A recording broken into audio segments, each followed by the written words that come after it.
Alam mo ba kung bakit mahilig ang iba sa pangingisda? Kasi dito hindi ka lang natututo, nakakapag-relax ka pa. Pero teka, may joke muna tayo. Bakit hindi mahilig mag-Facebook ang isda? Bakit? Kasi takot silang matag sa fishing spot? Oo, nakakatawa, pero seryoso.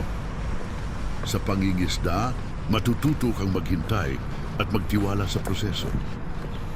Minsan buong araw kang nakaupo, walang kagat. Minsan pagod ka na, saka pa dumadating ang pinakamalaking huli. Dito mo matututunan na sa buhay, hindi instant ang lahat. Kailangan mo ng tiyaga, timing at tamang diskarte. Ang pangingisda ay hindi lang hobby, ito rin ay therapy.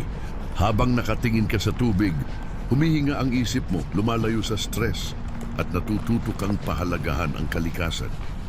Sa bawat cast mo, may aral kang natututunan. Kung paano mag-adjust kapag malakas ang hangin, kung paano pumili ng tamang pain at kung paano magpasensya kapag wala pang kagat.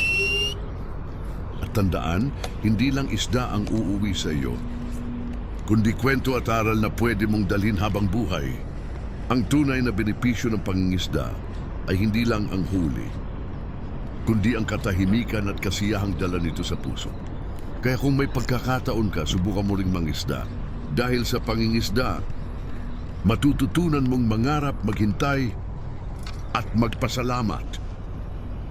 Kahit minsan, ang huli mo lang ay tilapia na sinlaki ng palad mo, selfie pa rin yan, pang-content pa rin yan. Tight lines mga kamaster. Psst, baka naman. Paki-follow ang aming page. Malay mo ma-follow back kita hanggang sa bahay nyo. Adios mga kamaster.